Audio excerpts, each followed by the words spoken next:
back to Water Rock Simple Science. Today we are going to be helping out our local pollinators.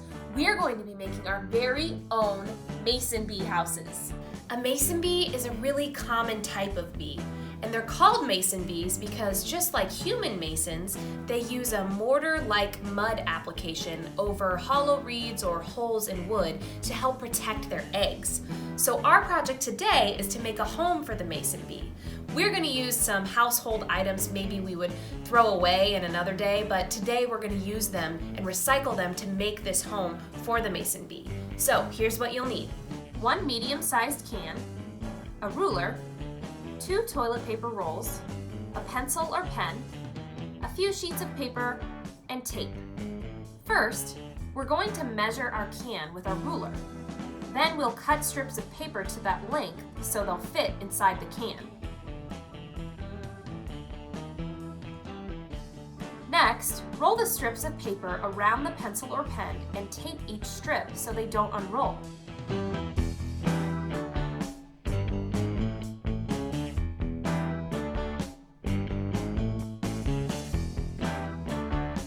Before we put the paper rolls in the can, we need to first place the toilet paper rolls in there.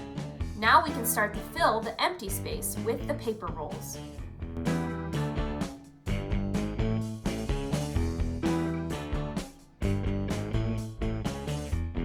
Now that our can is full, we can find a spot to put the mason bee house. Mason bees like open, sunny areas, at least 3 feet from the ground. This is such a great craft. Not only do we get to recycle old and unused items in our house, but we also get to help out our pollinator friends. And pollinators are so important in our ecosystems, which brings me to our fun fact. Did you know that 1 out of every 3 bites of food exists because of a pollinator? A world without pollinators means most of our food would disappear. So next time you see a bee buzzing about or a butterfly fluttering by, be sure to say thank you. Besides building our pollinators a habitat, we can help them out in a couple other ways.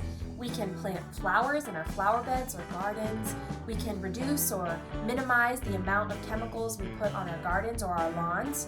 We can also put out water for bees by filling a bowl with rocks and maybe putting some water on top for them. And we can also spread the word about how amazing our pollinators are. Thanks so much, friends, for practicing some simple science with me today. I hope you had fun and learned something new. If you're looking for more fun and educational content, be sure to check out our website, waterrocks.org. Until next time, friends!